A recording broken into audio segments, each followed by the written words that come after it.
Caros Cairenê, sejam todos bem-vindos a mais um vídeo do canal Vamos Ver. Eu sou o professor Marcos e neste vídeo nós iremos fazer algo diferente. Nós iremos analisar a live do Dr. Rodrigo Silva, onde ele comenta sobre a passagem da tentação de Jesus Cristo, lá em Mateus capítulo 4. Então, vamos ver.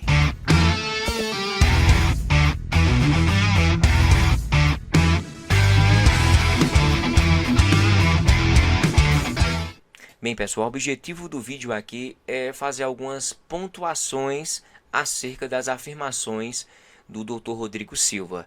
Nosso viés será este, em relação à passagem de Jesus Cristo, quando ele está ali sendo tentado pelo diabo, tá certo? Vamos ver. Estou aqui com o vídeo e separei algumas partes do vídeo, tá bom?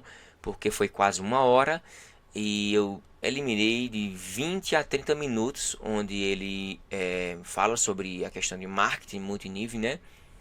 E nessa onda do politicamente correto, eu vi no aeroporto, lá de Chicago, uma livraria e tinha um livro chamado A Verdadeira História dos Três Porquinhos, na ótica do lobo. Uma versão politicamente correta de uma fábula infantil. Veja só. A linha de argumentação do Dr. Rodrigo Silva ela já começa a se basear numa história do lobo mau, tá certo? Ele vai fazer as suas reflexões, né, filosóficas, aí, exegéticas, sei lá o que. E olha a informação que ele coloca aqui.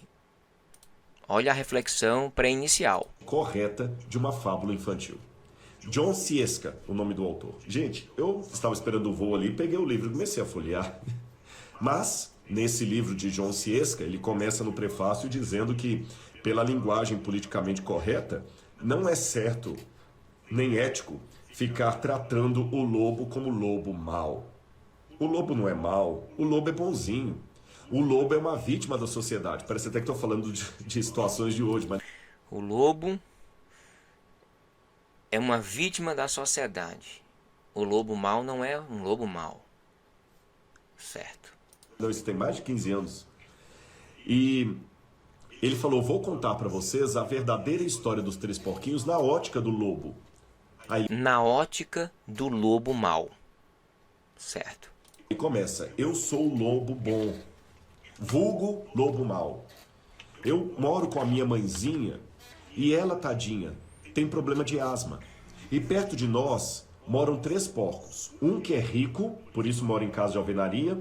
Um que é mais ou menos, mora em casa de madeira. E um outro que não gosta de trabalhar, não faz nada, bem vagabundo, por isso muito pobre, que mora numa casa de palha. Esses 2 da casa de palha e de madeira estavam tramando para morar de favor na casa do irmão rico de alvenaria. Aí um dia eu dei a chance que eles precisavam. Eu fui buscar um pouquinho de açúcar para fazer um chazinho para minha mãe, que estava passando mal. E quando eu bati na porta do primeiro, como eu tenho asma, fiquei ofegante, ele derrubou a sua própria casa, colocou a culpa em mim, correu para a casa do outro. O segundo também derrubou a sua casa, colocando a culpa na minha asma. E o terceiro comprou a ideia e você sabe o resto da história. Eu passei para a história como lobo mau. Mas eu sou um lobo bom, que só queria um pouquinho de açúcar para fazer chá para minha mãezinha e sofria de asma. Depois o meu voo chegou e eu nem continuei lendo o livro ali, era todo ilustrado. Mas eu comecei a pensar naquilo ali. Tudo começou com a história dos 3 porquinhos. Ele começou a pensar e refletir e fazer uma comparação com a passagem de Jesus Cristo em Mateus 4. Muito curioso. Ninguém acreditaria na versão do lobo em se tratando de uma fábula infantil. Mas, falando da vida real, será que nós muitas vezes não temos também a nossa vida, a nossa história recontada na ótica do lobo? Só que bem diferente dessa crônica bem-humorada de John Sieska, na ótica do lobo mau da nossa vida, estou falando do diabo, a nossa história é muito bem contada. Ele tem argumentos muito bons para apresentar contra nós. E ele sempre está recontando a sua história. Você aí que está me ouvindo. Sempre, certo. Onde se atesta isso, Rodrigo Silva? Recontando para quem essa história, a minha história? Para quem? Muito esquisito, né? Sempre. Ele já começa a errar aí. Sempre. Você que está aí. Satanás está contando sua história, recontando sua história para quem?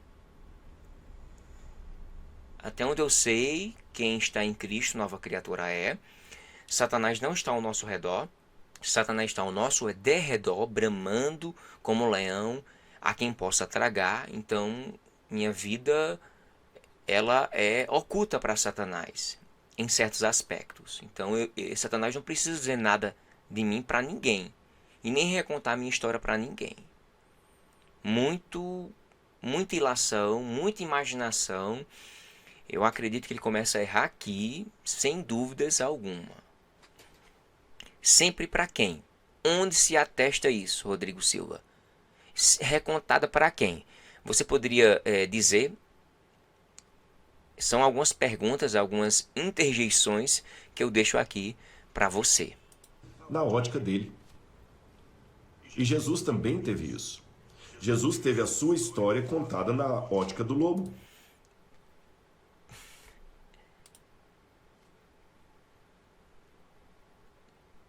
Aqui de fato é uma reflexão exegética.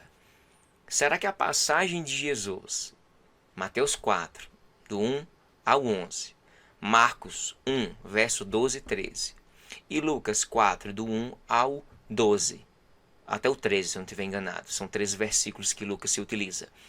Será que essa história que está sendo contada ali, ela é na perspectiva do lobo mau, que é Satanás? Então foi Satanás que, de alguma forma, inspirou os servos de Deus para colocarem ali? Sem dúvidas alguma que não. Então esse aqui é o segundo erro mais problemático da visão filosófica, uma reflexão exegética do Dr. Rodrigo Silva, em afirmar uma coisa surreal. Eu acho que nenhum teólogo até hoje falou sobre isso. Eu me surpreendi muito, certo? Quando eu recebi esse vídeo aí, eu não sei quando é que eu vou postar esse vídeo. Eu recebi ele no outro dia. Eu estou com uma sequência de vídeo aqui no canal. E a minha vontade foi lançar ele antes, mas não. Então assim, voltando para aqui. A visão que está ali nos evangelhos da tentação de Jesus não é na ótica de Satanás. Não foi pela ótica do lobo mau. E graças a Deus que não foi pela ótica sua, Rodrigo Silva. Desculpa com todo respeito. Desculpa mesmo eu falar assim. Mas isso é uma coisa assim, cara, fora do comum. O relato que está ali nos evangelhos, Dr. Rodrigo Silva, se a gente estudar com calma, com paciência, e analisar milimetricamente o que é dito e depois a cronologia, nós vamos perceber que o relato ali foi o relato de Jesus. O relato de Jesus para os seus discípulos, que depois os mesmos relembraram, que o próprio Jesus disse que o Espírito Santo ia os relembrar, e eles iam posteriormente colocar tudo nos evangelhos, né? Iam colocar tudo no papel, né? Iam escrever todo esse relato. Então, os discípulos receberam de Jesus, do Mestre, as palavras e os seus relatos, seu testemunho. Eu acredito no testemunho de Jesus 100%, em que o mesmo ele vai e dá essa visão, fala o que aconteceu para os discípulos, e os discípulos depois, posteriormente, vão e relatam tudo isso aqui, escrevem para as igrejas, escrevem para outras pessoas, para que houvesse uma circulação de tudo que aconteceu na vida de Jesus Cristo. Não tudo não, tudo o que foi relatado de forma simplificada, resumida. Então, essa reflexão do Dr. Rodrigo Silva é extremamente preocupante, assim, talvez perigosa, porque o relato dos evangelhos não tem nada a ver com Satanás, com o diabo, e muito menos com Lúcifer, tá certo? Vocês vão entender isso passivamente. O diabo, o lobo, não contou essa história. Primeiro ponto mais um ponto de equívoco do Dr. Rodrigo Silva. Segundo, os relatos são o que de fato aconteceram. Realmente aconteceram dessa forma como a Bíblia diz. Terceiro, foi Jesus quem relatou todo esse episódio. E quarto, os evangelistas registraram tudo isso, não pela inspiração do diabo, não pela inspiração do lobo mau ou coisa que possam especular. Qualquer coisa que venha especular acerca desses relatos é debalde, tá bom? É nulo. Então, muito erro, Dr. Rodrigo Silva, muito erro, muito equívoco, muita ilação, muita imaginação, muito erro em um único vídeo. E Jesus também teve isso. Jesus teve a sua história na ótica do lobo, com argumentos muito bons. E eu que sou uma pessoa que admiro bons argumentos, parabéns, intelectualidade, eu fiquei pasmo ao ver como o diabo é lógico e intelectual nas argumentações dele. Você e também. Talvez ele está usando essa argumentação com você. Se você tiver uma Bíblia aí perto, porque eu sei que o celular, talvez você está usando para ouvir a minha live aqui, abra a Bíblia em Mateus capítulo 4. Eu vou ler com você aqui essa questão da tentação de Jesus. Certo. A Bíblia diz assim: a seguir, depois de ter sido batizado, Jesus foi levado pelo Espírito ao deserto para ser tentado pelo diabo. Bom, isso aqui já começa a soar estranho para mim. Só se for para você. Jesus tinha acabado de ser batizado. Quando não aceitamos o texto como ele é, de fato, se tornará estranho mesmo, Rodrigo Silva. É daí que surgem as especulações. Então, Rodrigo Silva começa a fazer especulações aí fora do comum.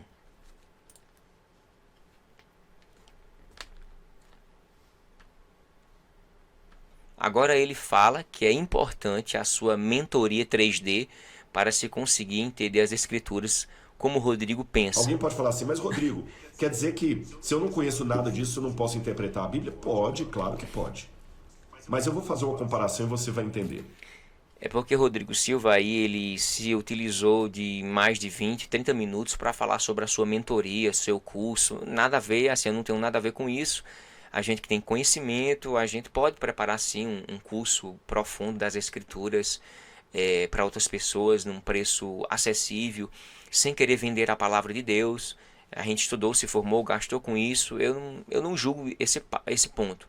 Mas você forçar o outro a achar que ele é incapaz de entender e somente através da sua mentoria, isso é forçar a barra.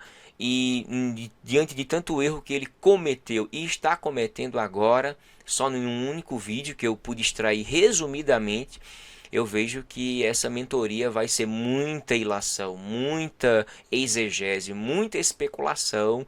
Desculpa, Rodrigo Silva, revise direitinho isso, se reanalise, porque isso vai dar o que falar, viu? Você pode ir de Campinas para São Paulo num carro, num Gol velho, sem ar-condicionado, num dia que estiver muito quente? Pode. Você chega a São Paulo, mas não é mais confortável ir num Honda Civic com ar-condicionado e um som ambiente ali? Não é mais confortável, não é mais seguro num Honda Civic? Se você é o Honda Civic e que seja mais confortável, eu acredito que não, certo? Porque depois de essas ilações que você fez, fica claro que você tem uma imaginação muito fértil, muito grande. É admirável muito. Mas a Bíblia diz que a gente não pode ir além do que está escrito, como o próprio Paulo falou em Coríntios. Então, assim, se você se resumisse, né? Se você se direcionasse apenas ao que o texto diz, eu garanto que você iria longe. Porque a palavra do Senhor ela é pura, ela está ali, ela necessita de alguns elementos para ser entendida, um bom comentário bíblico, um dicionário bíblico bacana, uma pessoa que tenha conhecimento bíblico, sem fazer muitas especulações, muito achismo, muito blá blá blá, falar muita coisa e não dizer nada. O que está aqui é o que está aqui. Então eu vou ler o que está aqui, vou interpretar o que está aqui. Eu não posso ir além, porque senão eu vou entrar em discussões filosóficas fora do comum. O próprio Paulo falou sobre isso. A própria Escritura diz que a gente não deve dar ouvido às vãs filosofias ou reflexões desconcatenadas da palavra do Senhor. Tá certo? Então, desculpa lhe dizer, mas é melhor o leigo ler por si só e comentar, pegar um comentário bíblico e estudar a palavra do Senhor. Civic? É lógico que é. Então, entenda que isso que eu estou dando para você é uma melhoria do seu carro, do seu automóvel, para você chegar com mais conforto e segurança em São Paulo, nessa comparação, tá bem? E por que eu faço isso? Porque Deus me deu, eu tenho que passar para vocês, tá certo? E você também pode ajudar a construir lá o museu do NASP. Bom, mas voltando ao que eu estava dizendo para vocês. Sim, voltando. Agora ele fala o que aprendeu de um judeu. Eu acabei de falar para vocês numa comparação que eu gostaria de criar um conforto para você chegar mais rápido em São Paulo, na minha analogia do carro. Mas muitas coisas da vida eu aprendo, muitas é quando eu leio a Bíblia assim, exegeticamente, arqueologicamente, com contexto para passar para as pessoas. Mas Bem muitas duvidoso. coisas eu leio na vida, no dia a dia. E aí eu percebi, realmente, o deserto é um lugar silencioso e ao mesmo tempo de provação. Então eu vejo essa dinâmica bíblica de sempre a pessoa, antes de agir como Deus a chamou, ele vai para o deserto. Foi assim com Paulo, foi assim com Moisés, foi assim com Elias, é assim com a igreja remanescente, é assim com Jesus. Sim. Agora, Até aí tá quando ok. a gente lê isso no grego, ele foi para o deserto para ser tentado pelo diabo, eu tenho que lembrar que o grego é uma tradução da língua aramaica que Jesus falava. E no aramaico não há o sentido de Deus permitiu. Tudo que Deus não impede é como se ele fizesse. Tudo que Deus não impede é como ele fizesse. E no jeito de falar em aramaico, por isso que está falando aqui, ele levou para ser tentado pelo diabo. Mas quando você lê isso aqui, retraduzindo para o grego e para o aramaico, o que dá a entender literalmente é o seguinte: Jesus foi para o deserto sob o Espírito de Deus e acabou ficando sob o diabo. Bem, isso aí é um problema, por incrível que pareça, para estudantes leigos de grego, leigos, introdutoriamente, ele vai entender isso de forma bem simplória. Eu me admiro muito, eu acho que o Rodrigo Silva não leu o texto grego, não leu realmente. Então, ele achou que, assim, deixa eu traduzir. No verso 1 diz o seguinte: a seguir foi Jesus levado pelo Espírito ao deserto para ser tentado pelo diabo. Ele foi conduzido, levado pelo Espírito Santo, pelo Espírito, ao deserto para ser tentado pelo diabo. Na visão do Rodrigo Silva, ele nem percebeu as preposições que estão aqui no texto grego, certo? Na visão dele, o Espírito Santo fez assim: eu estou levando você, conduzido para o deserto, e lá você vai ficar, certo? É como se o Espírito Santo fosse incapaz ou tivesse medo do espírito diabólico, né? O diabo, e ele ficasse com aquele receio e entregou na mão de Satanás. E Satanás agora dizendo: agora é comigo, deixa comigo. Não, isso é um erro gravíssimo. Eu vou mostrar isso numa obra que eu estou produzindo já desde 2020, né? Primeiro mês de 2020, eu comecei a produzir um livro sobre a passagem de Jesus Cristo, Mateus 4, onde eu falo sobre a tentação de Jesus Cristo.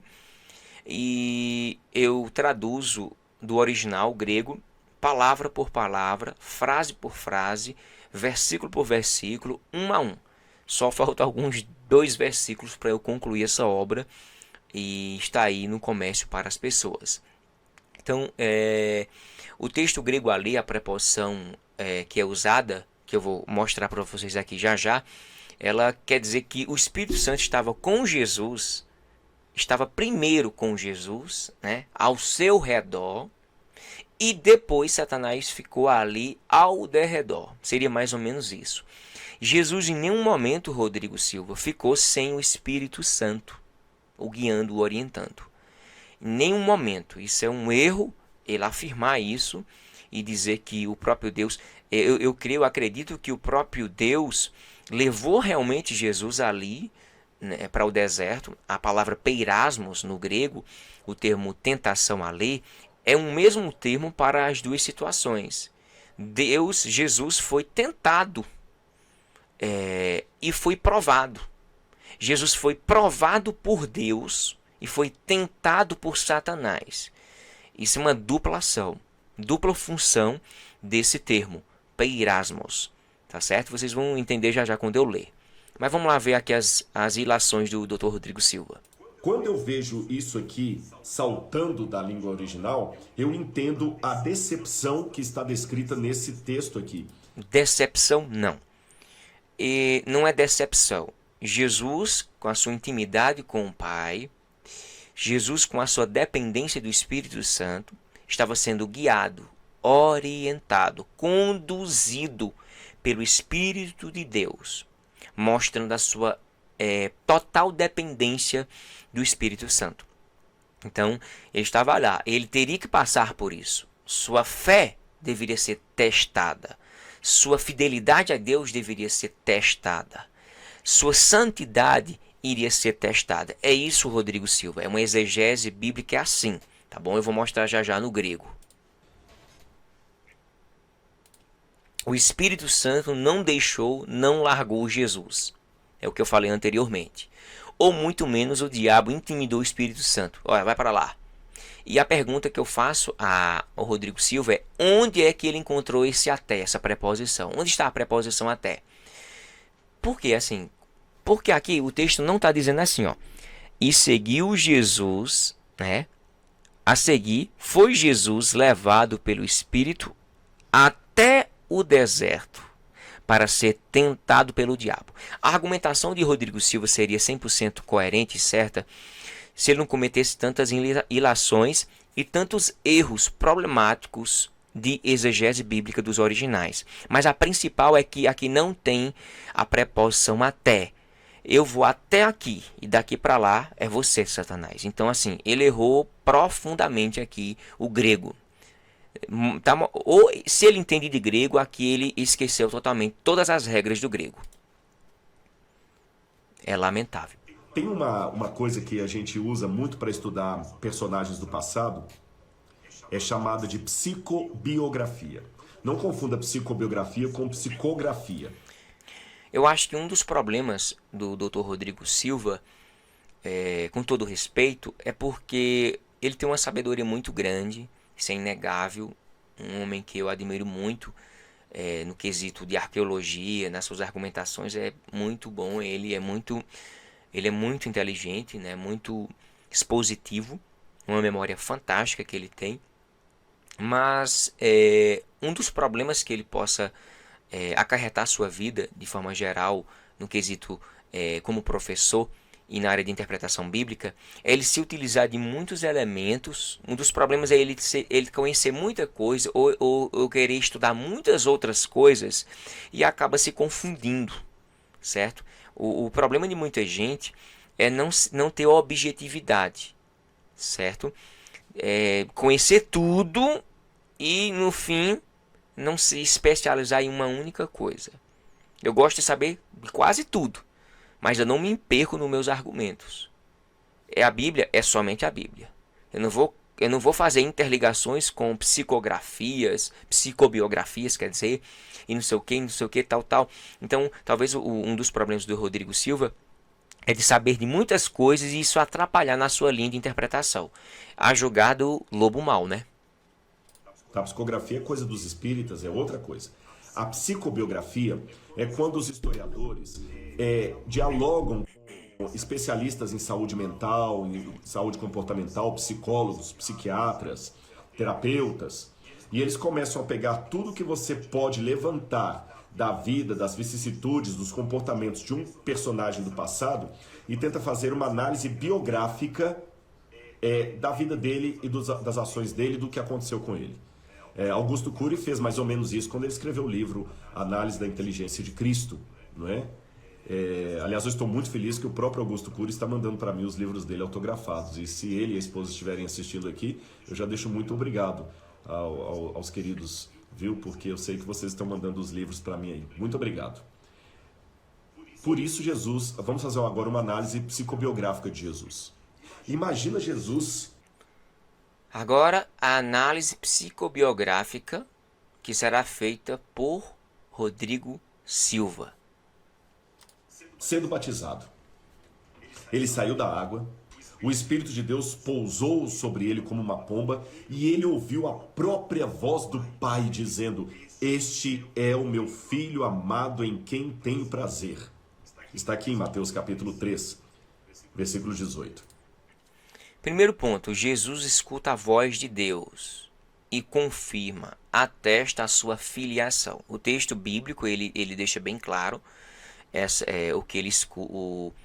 o que Jesus escuta é uma confirmação, né? Uma confirmação filial de Jesus, sendo o Filho de Deus, e a pomba que desceu sobre ele em forma de pomba, o Espírito Santo, foi vista também por João Batista, que isso é descrito em João, para confirmar de que fato aquele seria o Messias, o Filho de Deus. Então, tanto João Batista como Jesus viram isso e ouviram. Eu não acredito que, eu posso estar equivocado, mas eu acredito que aquela população que estava ali não escutou, todo mundo não escutou. Acredito que foi somente Jesus e João Batista, tá bom? Isso são discussões que eu possa abordar depois desse vídeo aqui. Mas primariamente, o ponto crucial aqui para a gente analisar a fala de Rodrigo Silva é que ali houve uma confirmação, uma atestação de que Jesus era realmente o Filho de Deus. 17 e 18. Agora imagina só Jesus recebendo aquela voz do Pai. Ou seja, segundo o Evangelho de João, ele se fez carne e habitou entre nós. E Jesus sofreu na base o pecado, porque ele vivendo Jesus sentiu na base o pecado. em forma de Deus, ele agora conheceu uma realidade oposta à que ele vivia. Jesus sentiu, experimentou a fome. E com um agravante muito sério. Bastava ele fazer assim, e ele estaria aliviado. Então Jesus, enquanto criança, ele teve que aprender pela fé que ele era o Filho de Deus. Maria certamente ensinava para ele a história do anjo. José também deve ter falado. Jesus, eu tenho um vídeo que eu gravei sobre isso. Jesus foi objeto de escárnio dos seus irmãos, de bullying, Sim. de sofrimento. Sim. Aí, nesse intento, a primeira vez que ele ouviu uma confirmação para a crença de que ele era o Filho de Deus foi no batismo. Sim. Não há nenhum indício bíblico que o Pai tenha aparecido antes para ele ou sequer um anjo. Foi no batismo. No batismo não havia mais margem para dúvida. Ali, pela primeira vez, o Pai falou: "Este é o meu Filho amado em quem me comprazo." Jesus deve ter saído da água, aí vem a psicobiografia, dúvida, ali que o Pai tenha aparecido antes para ele ou sequer um anjo. Foi no batismo. No batismo não havia mais margem para dúvida. No batismo não havia mais margem para dúvida. Bem assim, nunca houve dúvida da parte de Jesus para com Deus. Certo? Então, assim, eu não vou comentar essa parte não, mas já fica bem claro. Jesus não tinha nenhuma dúvida em relação à sua filiação com Deus. Ali, pela primeira vez, o Pai falou: "Este é o meu Filho amado em quem me comprazo." Jesus deve ter saído da água, aí vem a psicobiografia, radiante, pulando, alegre. Inferências. O frescor daquela água aí. Ficou uns 2, 3 dias com os discípulos de João ali, Sim. pregando para eles. Depois ele vai para o deserto e a voz do Pai desaparece. Certo. E quem aparece? O diabo. E a Bíblia fala que Jesus foi jejuar, como aliás tem que ser a vida de muitos de nós crentes. Concordo. A gente já não jejua mais, vocês perceberam? Pelo menos não jejuamos como deveríamos. Houve vários heróis e heroínas de Deus que jejuaram. Daniel jejuou. Temos que jejuar e orar. Tem alguma casta de demônios que não sai senão através do jejum e da oração. E Jesus jejuou para nos dar o exemplo. E depois de 40 dias jejuando, ele teve fome. Óbvio. Sim. O texto é bem enfático sobre isso aí. Tem gente que acha que ele não bebeu água. Está equivocado em pensar assim, porque a Bíblia deixa bem claro. E teve fome. E não teve sede. Por que não teve sede? Porque bebia água. Ok? Então o tentador, aproximando-se, lhe disse: Se você é o Filho de Deus, manda que essas pedras se transformem em pães. Lembra da história de João Ciesca, a verdadeira história dos 3 porquinhos na versão do lobo? Olha o lobo aqui apresentando a vida de Jesus na versão dele. Eu vou ler nas entrelinhas o que está por detrás desse diálogo. Não o que está, mas o que poderia estar. Isso é outro erro aqui, de impingir ao texto, de inserir no texto uma linha de interpretação quando se acha, quando se pensa, achismos. Rodrigo Silva deveria dizer o que está no texto, mas o que poderia estar na visão dele, na visão de Rodrigo Silva. Mas não é isso que está no texto. Então, inserir no texto, isso é em exegese, inserir no texto o que ele não tem, isso não é exegese, isso é exegese, é colocar no texto, é um erro gigante que muita gente comete. Do tentador com Jesus. Imagina que o diabo tenha aparecido para ele. Eu não imagino que Satanás apareceu para ele como Satanás. Ele deve ter aparecido para Jesus como um anjo de luz, glorioso, bonito, limpo, talvez cheiroso, iluminado, como ele faz quando quer enganar alguém. E de fato, no primeiro momento, Jesus olhou: quem é aquele sujeito? Será que é um enviado do Pai para me ajudar aqui? Mas ele fez uma pergunta, uma narrativa, que Jesus falou: peraí, se eu sou o Filho de Deus? Primeiro, desculpa o erro aqui, viu, pessoal? O erro agora é meu. Gráfico, pelo menos gráfico. O diabo não fez uma pergunta. O texto não diz isso, Rodrigo Silva. Na verdade, ele afirmou. Ele afirmou ali. Ele não interrogou. Ele não fez uma pergunta ao próprio Jesus Cristo. Eu queria que você me mostrasse onde é que está a interrogação aqui. Nem no português tem e nem muito menos no grego. Tá bom? Segundo, o uso do se aqui não foi usado como uma conjunção condicional como você e a maioria das pessoas pensam. Isso é um erro gigante. No meu livro, eu me utilizo de cerca de 8 a 10 páginas só para explicar essa conjunção se, em várias perspectivas. Perspectiva teológica, morfológica, linguística, psicológica, até computacional eu uso isso aí, e filosófica também. Mas não cometo nenhum erro de exegese bíblica, tá bom? Então, mais 2 erros aí para contabilizar na conta de Rodrigo Silva. Tem alguma coisa errada? Tem. Somente a sua interpretação psicobiográfica. Esqueci. Olha a versão do lobo. Não, versão do lobo, O nada. diabo estava contando a vida de Cristo na sua própria versão. Nunca. E na versão dele, ele queria fazer Jesus duvidar que ele era o Filho de Deus. Não. A versão de Satanás não é duvidar de Deus, mas colocar em dúvida que tipo de filiação é você, Jesus. Até porque no original grego lá, o próprio Satanás não se utiliza do termo definido. Tu és o Filho de Deus. Se tu és Filho de Deus, faz com que essas pedras se transformem em pães.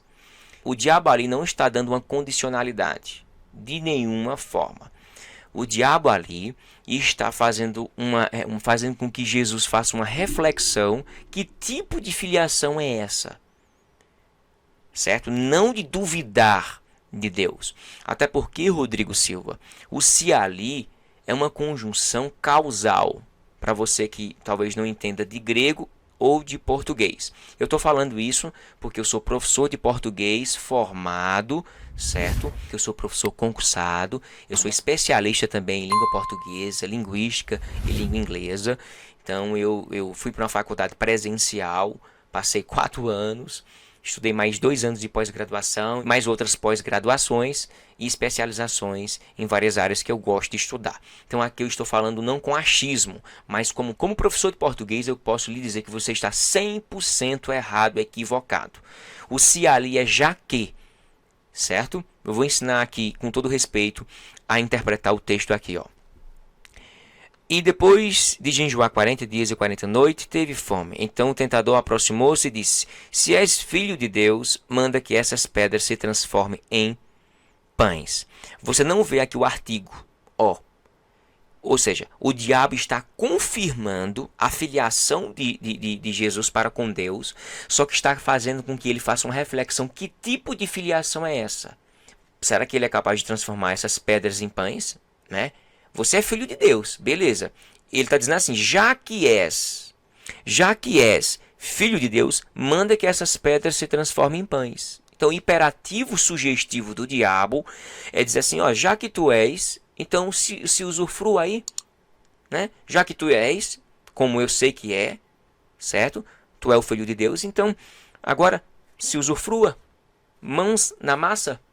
É isso, Rodrigo Silva. Já já vocês vão ver no meu livro aqui, tá bom? Como o diabo quer fazer com você hoje. Não. Quer levar você a duvidar que você é de fato um filho, uma filha de Deus.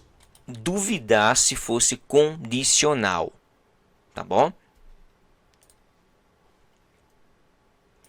A Bíblia deixa bem claro que todas as pessoas são criação de Deus, conforme Colossenses 1:16.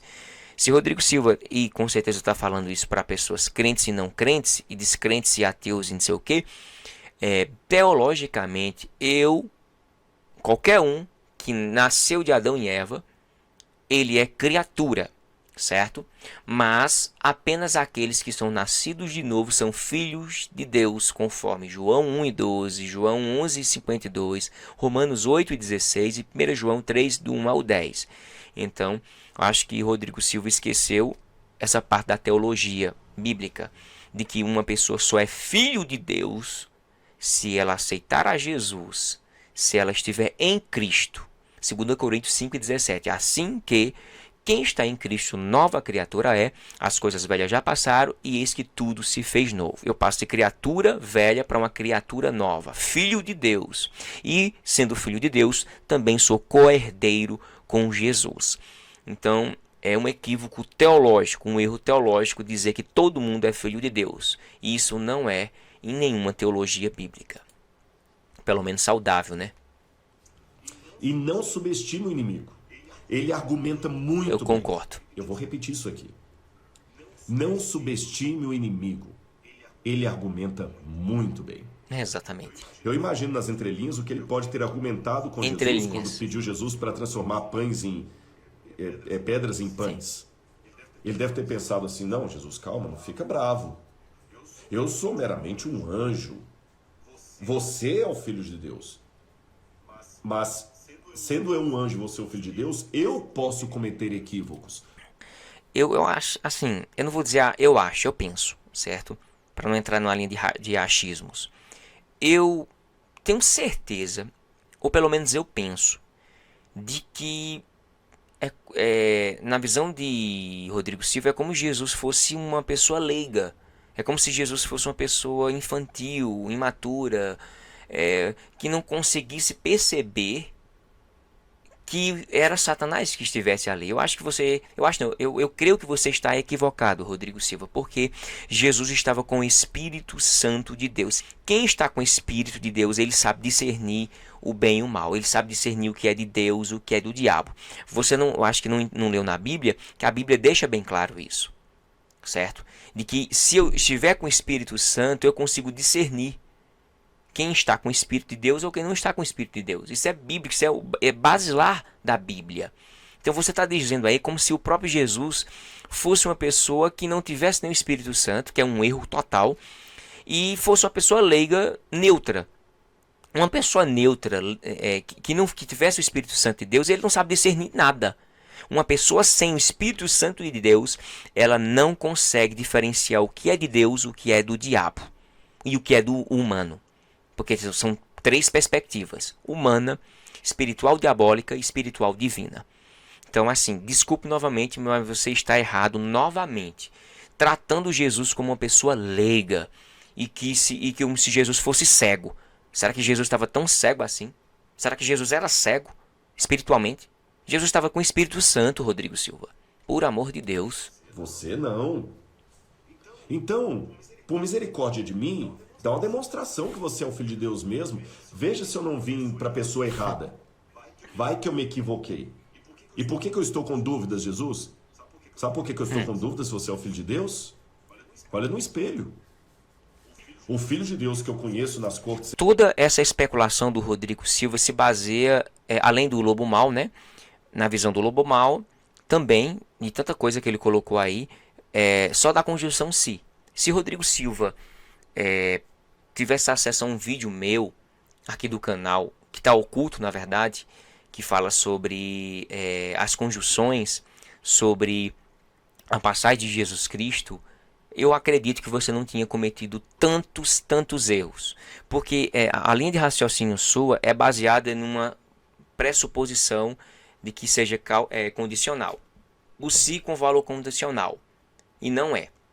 Então, esse achismo dele, ele criou uma argumentação, uma reflexão e até uma afirmação. Todas elas erradas, baseadas em uma coisa errada. Já está equivocado. Se o início já está errado, imagina o fim. Então, a conclusão das argumentações de Rodrigo Silva, elas são todas baseadas em coisas erradas, equivocadas, certo? Celestiais, ele é brilhante, ele é majestoso. E detalhe, não é anjo. Depois que todos os anjos de Deus que estavam ali com seu livre-arbítrio e tinha Satanás e ele caiu, né? A sua queda, e ele tirou um terço dos anjos. Eles se transformam não mais em anjos, mas em demônios. Então todos aqueles que uma vez foram anjos, depois passaram a ser demônios, não são mais anjos. Eu posso até colocar anjos caídos, mas teologicamente a gente costuma dizer que são demônios. Então, são muitos erros que eu não vou nem perder tempo comentando erros. Ele tem uma luz fulgurante que cega o olhar até do mais poderoso dos querubins. Mas você... Desculpe. Você tá feio. Tá sujo. Tá fétido. Eu tô na dúvida se eu vim na pessoa certa. Eu não vou comentar essa questão que ele... Eu não vou comentar essas afirmações. Eu não vou comentar. Não vou. Eu vou botar play aqui para não comentar. Por amor de Deus. Porque você não tem nada que aparente ser o Filho de Deus. Percebeu? Agora imagina Jesus, como é que não estava a roupa de Jesus 40 dias sem lavar. Jesus dormindo no chão, levantando. O corpo de Jesus, como o corpo de qualquer ser humano, deve ter emagrecido. Jesus deve ter perdido muito quilo. Ele devia estar cadavérico. Não tinha nada nele que parecia. Eu não acredito que Jesus estava perambulando assim, sem destino, andando igual um maluco que perdeu a consciência e ficou andando, se caindo, todo cagado, né, na sua visão. Com todo respeito à palavra, meu Deus do céu. A pessoa, não, Jesus, ele foi para o deserto e ficou ali. Ele tinha um alvo. Sabe aquele momento que você tem uma pedra lá distante, conhecida, e você vai para lá e fica lá, se consagra. Tipo, eu tinha uma pedra aqui perto da minha casa, meio distante, que ela não vai sair do lugar. Ela é distante. Eu fui para lá orar, pedir a Deus para Deus curar minha filha, né? E graças a Deus ela foi curada. Então eu fiquei lá. Eu orava lá. Então Jesus tinha um lugar específico, foi. A Bíblia não relata aqui o que foi, né? Onde foi, como foi. Mas isso é fácil de ser entendido. Jesus não saiu perambulando aí o mundo todo, andando. Eita, Jesus andou tanto na visão do Rodrigo Silva que ele não tinha mais nem noção de identificar quem era Satanás, o que era Satanás. Estava tão fraco, tão delimitado, morrendo. E você vai entender agora. Ser o Filho de Deus. E quando Jesus olhou para aquelas pedras, que vontade de transformá-las em pães mesmo, que o pão no Oriente Médio ele parece mesmo uma pedra assim. Aí Jesus virou para ele e falou o seguinte: nem só de pão viverá o homem, mas de toda palavra que procede da boca de Deus. É interessante que em grego tem dois termos para palavra. Você tem o termo rema, que é a palavra pronunciada, sim, e tem logos, correto, que é a palavra escrita, formatada de alguma forma. Por exemplo, se eu pronuncio Bíblia, isso é rema, pronunciei. Se eu escrevo Bíblia, isso aqui é logos. Logos, Bíblia, rema. E Jesus fala assim, nem só de pão viverá o homem, mas de todo rema que sai da boca de Deus. Sabe o que é que Jesus estava dizendo aí? Vamos ver.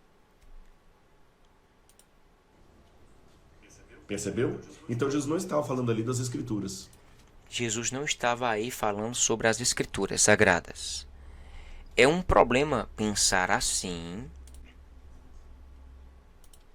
Aí eu coloco aqui, será? É mais provável que estivesse fazendo uma dupla afirmação e não deixando de citar a escritura. Então, rema seria a palavra pronunciada e logos seria a palavra registrada. Beleza, mas a gente tem que ter cuidado também que logos é Jesus. Jesus é identificado em João 1:1 como logos. Então quer dizer que Jesus é a palavra que está aqui? Não. E o que logos é aquilo ali? Olha a reflexão. Então assim, o termo rema no grego que foi falado lá é a palavra literalmente pronunciada.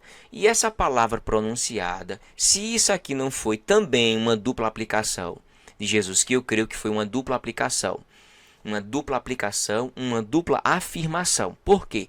Porque o que Jesus diz aqui, ó, verso 4, Jesus, porém, respondeu, está escrito. Oxê, se está escrito, não é falado. Então, Rodrigo Silva, Jesus está dizendo assim, está escrito. A Bíblia está dizendo aqui, está escrito também ou está falado? Olha o problema que você pensou aí, Rodrigo Silva. Você está dizendo que não é, ele não está citando as escrituras. E tá. E além de estar, está fazendo uma dupla aplicação, uma dupla afirmação. Jesus tanto está falando que é as escrituras, como está falando de que a palavra de Deus, se não tivermos ela, nós não estamos vivos. Se não for a palavra de Deus, nós, de forma geral, não estaríamos vivos. O povo que recebeu o maná do céu estava vivo não necessariamente por causa do maná, mas por conta da palavra de Deus que os sustentava. É a palavra de Deus que nos sustenta. Então, assim, você citar, se você dizer, afirmar, que Jesus não estava dizendo que eram as escrituras, você começa a cometer um erro textual aqui gravíssimo. Ó. Então Jesus disse, Jesus respondeu, está escrito. Quem foi que falou? Jesus. Ele disse o quê? Está escrito. O que é que Rodrigo diz? Jesus não está dizendo que está escrito, está falando que é a palavra falada. Então é um erro aí, um erro, pronto, é um erro. Jesus está fazendo uma dupla afirmação, uma dupla aplicação, de que Jesus está falando como Moisés ali, né? A palavra de Deus é que sustenta eu, é você, todo mundo. E nem só de pão viverá o homem, mas de toda a palavra que sai da boca de Deus. Jesus, ao mesmo tempo que está citando as escrituras, primariamente, ele também está dizendo, em uma segunda aplicação aqui, de que a palavra falada de Deus é que nos sustenta. Aí a pergunta que eu te faço, Rodrigo, isso está escrito aonde? Nas escrituras. Onde? Jesus está citando Deuteronômio capítulo 8, verso 3 das escrituras. Por isso que Jesus está dizendo assim, está escrito. Se não tivesse escrito, Rodrigo Silva, aí sim seria uma verbalidade. Então, se Jesus está dizendo que está escrito, então é as escrituras. E segundo, está escrito o quê? O que Moisés falou. Moisés falou o quê? Que a palavra de Deus é que nos sustenta. Sem ela, eu e você podemos comer o que for, a gente morre. Sem a palavra de Deus, eu não posso sobreviver. Essas palavras de Jesus aqui é uma reaplicação. Jesus está falando o que é registrado em Deuteronômio pelo próprio Moisés. Então, está escrito, se está escrito, está nas escrituras. Se está na escritura, Jesus sim falou sobre as escrituras e você errou. Não, Rodrigo, não. Qual foi a palavra que saiu da boca de Deus poucos dias antes? 1 mês e meio antes. No dia do batismo, o pai falou, este é o meu filho. Mas, Rodrigo Silva, mais outro erro. Jesus não está falando dessa palavra. de Mateus 3 não está falando da hora do batismo, no verso 17, este é o meu filho amado em que muito me comprazo. Não, não, não, não, não, não. Jesus está citando Deuteronômio, Rodrigo. Parece que você nunca estudou versículos paralelos. Jesus está falando das Escrituras, então não é essa a sua afirmação. A sua afirmação está totalmente equivocada, errada. O que Jesus está falando aqui de palavra não tem nada a ver com a concatenação do que o próprio Deus falou. Este é meu filho amado em quem me comprazo. Verso 17 do capítulo 3 de Mateus. Não, não, não, não. Ele está falando que o Deuteronômio, capítulo 8, verso 3, está ali escrito. Se Jesus não tivesse dizendo isso, ele não tinha dito assim, porque está escrito. Então não tem nada a ver. É tanto erro que eu estou abismado. Então Jesus falou assim: você tem razão, anjo. Anjo não, Rodrigo Silva, mas demônio, diabo ou Satanás. Não tem nada em mim que indique que eu sou filho de Deus. Eu estou sujo, eu estou fétido, eu estou no deserto, eu estou sofrendo, eu estou com fome, estou com sede, estou com frio de noite. Errou, Rodrigo Silva. Estou com sede.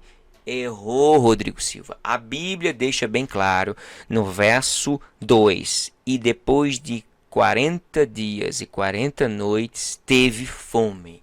Jesus não teve sede, querido. Isso é impingir, é colocar no texto que ele não está. Quando a gente está fora dos teleprompts da vida, é o que acontece. Calor de dia, mas o pai falou que eu sou filho dele. E se o pai falou, o pai não mente. O diabo, percebendo que Jesus não... Ele queria primeiro tentar Jesus a independência de Deus. Mas percebendo que Jesus era fiel, ele teve uma outra estratégia. Qual? Olha o que a Bíblia fala. Então o diabo levou Jesus à cidade santa e colocou no pináculo do templo. Aí eu fico pensando, peraí, a Bíblia fala que o diabo levou Jesus à cidade santa.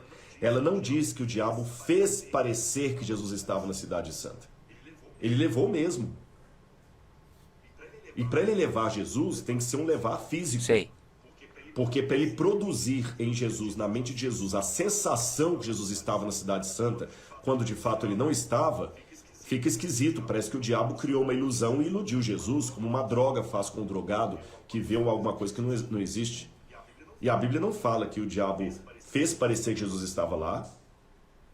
Também não acredito que ele poderia criar uma ilusão de ótica que enganasse Jesus. Ele não acredita que Satanás é capaz disso. Eu agora fiquei perplexo, porque o diabo ele tem poderes sim de fazer isso, está registrado nas escrituras sagradas. O que ele pode fazer? Ele não teria capacidade para isso. Então eu chego... Não teria capacidade. Mais outro erro básico de Bíblia, Rodrigo Silva. Satanás tem sim. Eu vou deixar aqui os versículos para consultarmos. A crer que isso aqui foi literal. O diabo pegou Jesus no colo e Jesus estava tão fraco que não resistiu nem ao voo de Satanás.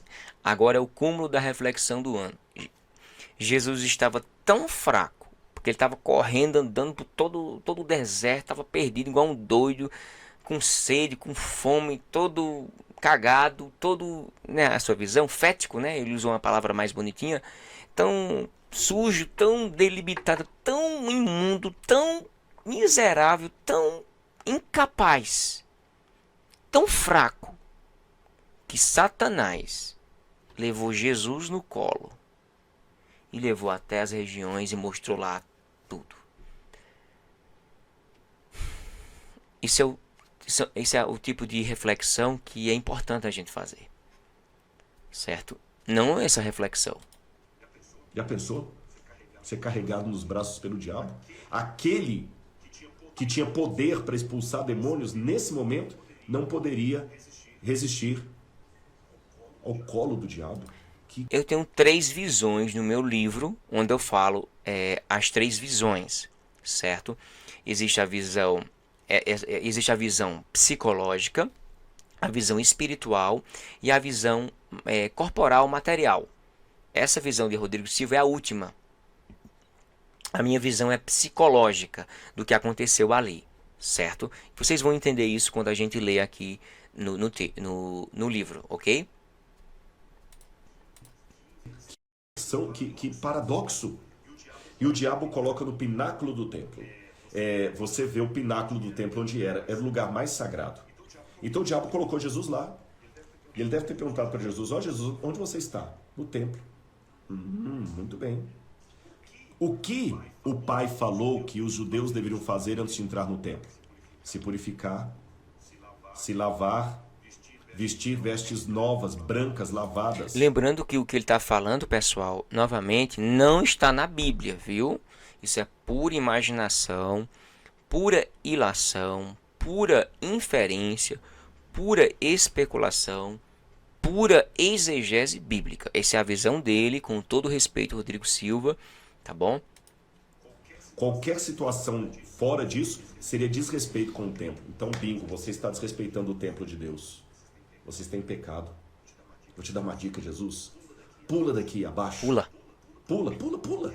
Que aí o pai, e olha que o diabo ainda usou a Bíblia com ele, usou o Salmo. Porque está escrito lá que aos teus anjos dará ordem a seu respeito e eles te sustentarão para que você não tropece em pedra nenhuma. Assim como eu te carreguei até aqui, os anjos de Deus vão te segurar pela mão na hora que você estiver caindo, porque o pai vai ver que você pulou porque você queria parar de profanar o templo de Deus. Viu? Aí, nesse momento ele queria colocar em Jesus uma culpa que não era para Jesus ter. E o diabo trabalha com dois extremos emocionais aqui. Mas não foi isso de nenhuma forma que Satanás queria fazer. Então a gente vai ver isso aqui no texto acima. Para algumas pessoas ele coloca anestesia. A pessoa não se sente culpada de nada. Ele pode cuspir na cruz, que para ele tudo faz como tanto fez. Ele não se sente culpado de nada.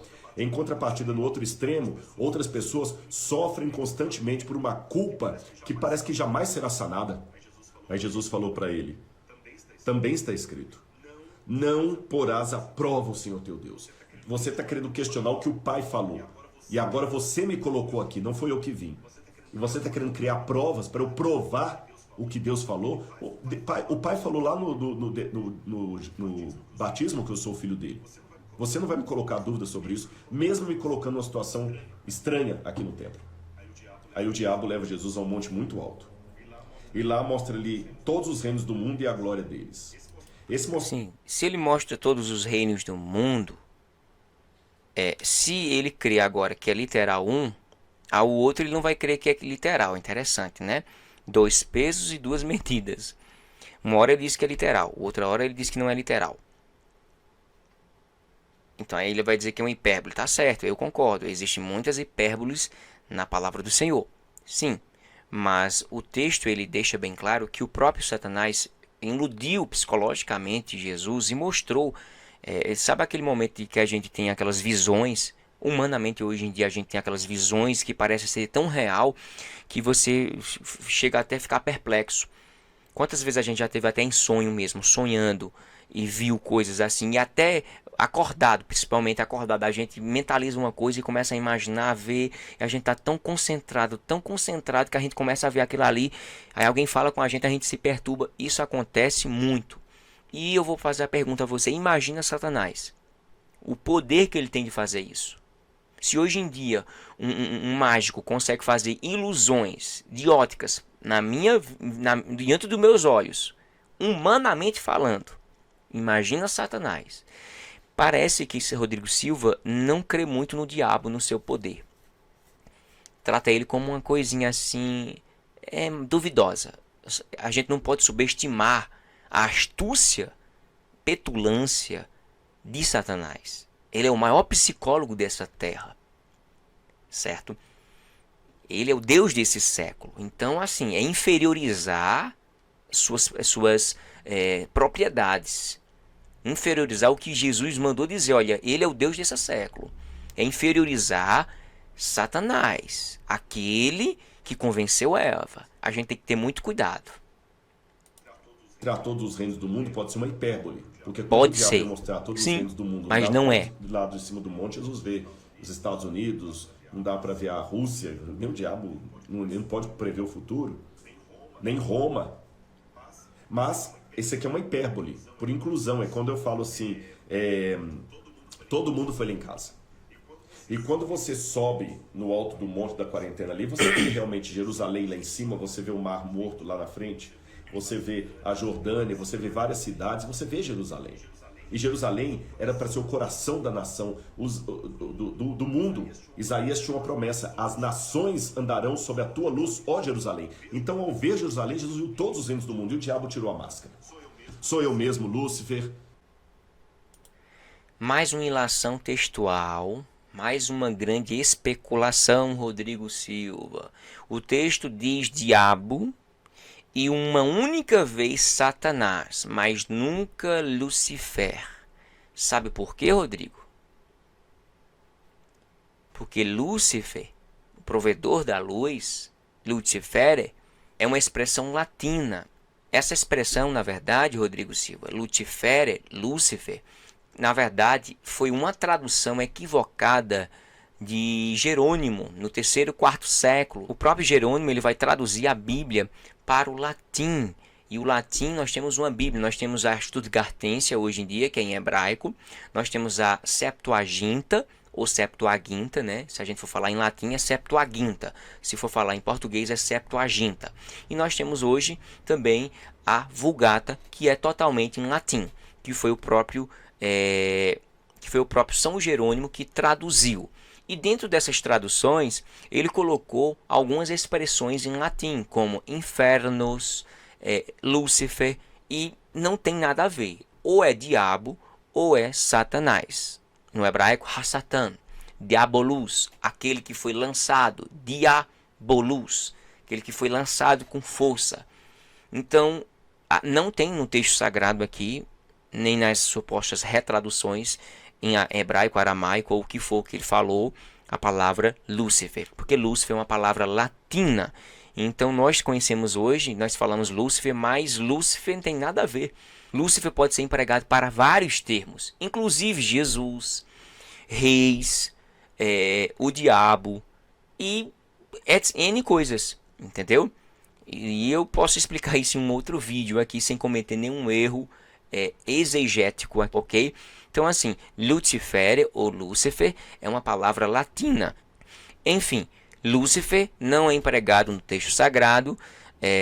Essa ilação, essa exposição, ou melhor, essa imposição, esse inserimento desse termo no texto sagrado é mais um erro gravíssimo do texto sagrado, que não tem nada a ver com o que está no texto aqui. É o que você pensa, é o que você acha. São muitas reflexões. Sinceramente, estou sem palavras. Agora vamos abrir o jogo. Eu vou te devolver tudo isso. Eu sei que você veio para tomar de volta o mundo para você. Mas vamos parar com essa guerra. Não precisa enfrentar a morte não, nem a dor. Eu te devolvo tudo. Mas olha, tadinho de mim, eu só queria ser Deus por um pouco e nunca consegui. São muitas reflexões, são muitas ilações. Proste, ajoelhe e me adore só por um minutinho, só para eu sentir um pouquinho o que é Deus. Depois você pode pegar tudo para você. Não seria nem se ajoelhar durante um minuto. O ato somente de 1 segundo ou 2 segundos de Jesus se prostrar diante de Satanás, isso evidenciaria adoração, certo? Proskínio. Então, esse ato de se ajoelhar, se curvar diante de alguém, isso seria adoração. Então, Jesus, se fizesse isso, ele realmente mostraria que não estaria capacitado, não seria capacitado. Se Jesus tivesse feito esse simples ato de se ajoelhar, de se dobrar a Satanás, ele estaria adorando a Satanás. Então, seria um grande e gravíssimo erro de Jesus. Ele tentou Jesus aqui com um caminho mais fácil. Aí Jesus vira e fala assim: vai-te, Satanás, porque está escrito: adore o Senhor seu Deus e preste culto somente a Ele. Com isto, o diabo deixou Jesus e eis que vieram os anjos e o serviram. Lucas 4, verso 13. Tendo concluído todas as tentações, o diabo afastou-se de Jesus até momento oportuno. Ou seja, o diabo não tira férias. Sim. Mas se você, como Jesus, o repreender, ele irá embora. E sabe qual foi a maior? Jesus, com o Espírito Santo, repreende Satanás. Eu com Jesus, ou eu com o Espírito Santo, ou eu com Deus expulso Satanás. Então, novamente, Jesus expulsou Satanás porque ele tinha uma vida santificada. Ele mortificou a carne para exaltar o espírito dele. Ele fortificou seu espírito se humilhando, adorando no deserto a Deus. Foi no deserto que te conheci, ó Deus. Assim diz Oséias. Então Jesus conheceu a Deus, Jesus se humilhou no deserto, ele intensificou sua vida espiritual e em espírito Jesus combateu Satanás e venceu Satanás. Por isso que ele disse, vai de Satanás. Então, A demonstração de fé de Jesus, e com essa eu termino a minha reflexão nessa noite. A maior demonstração de fé em Jesus, sendo que eu falei com vocês que o que Jesus fez foi por um ato de fé ligado ao Pai. Jesus fez o que qualquer ser humano poderá fazer se estiver imbuído do Espírito Santo de Deus. vocês perceberam agora? Se estiver com o Espírito Santo. Então assim, ele erra o caminho todo e no final diz, não, se Jesus estiver com o Espírito Santo, se você estiver com o Espírito Santo. Jesus estava com o Espírito Santo. Mas se você estiver com o Espírito Santo, você vence. Claro, Cristo, como Filho de Deus, ele estava com o Espírito Santo de Deus. Humanamente, ele estava ali.